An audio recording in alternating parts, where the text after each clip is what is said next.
Well, we're very troubled because this is a drop of aid at a time when needs have increased significantly, in part due to the aftermath of COVID, where African countries already had fewer resources available to deal with COVID than many high-income countries did, used them effectively.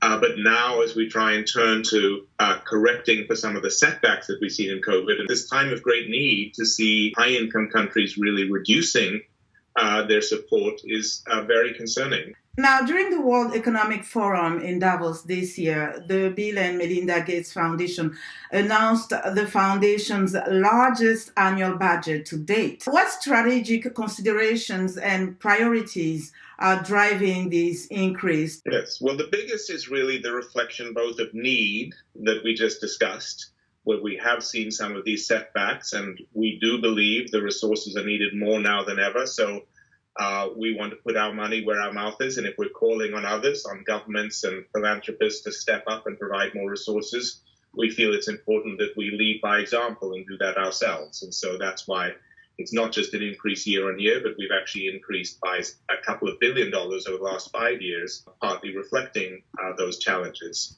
And the kind of areas that we're looking to work on is we do believe it's possible to accelerate progress dramatically through investments that we have made as a foundation and other partners.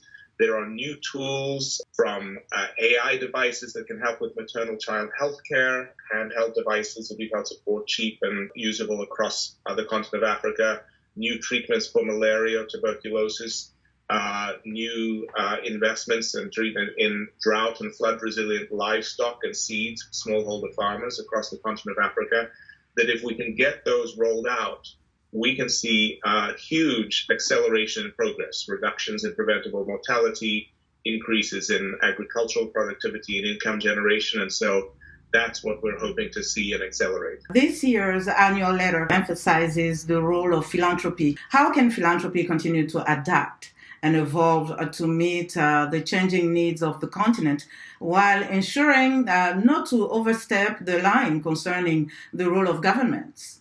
That's a very important distinction, because we have to say governments and communities need to be in the driver's seat. That's the only way you get long-term sustainable development impact at scale. And so we're always working to be in alignment with governmental priorities. But what we can then do is take risks that governments can't do. So, for example, I've mentioned potential research into a new malaria vaccine, an mRNA vaccine. We'll also be launching trials on the continent of Africa for the first new tuberculosis vaccine in over 100 years. Those are big risks that governments actually can't afford to tackle. It takes multiple years. It takes, in this case, hundreds of millions of dollars to do the tuberculosis vaccine. But that is exactly the kind of opportunity where I think philanthropy can and should take the risk. It may fail. The private sector is not willing to invest in it because the people who get tuberculosis live in poor countries and won't pay for a potential treatment. But philanthropy can step in and fill that gap. And so I think at that catalytic risk-taking thing, we can test some of the models for AI and education in low-resource settings. And then if we prove them, we'll turn that government and say, okay, it's your job to scale that up, but we'll take the risk for you. And so I think it's very much a partnership that we want to establish and build on.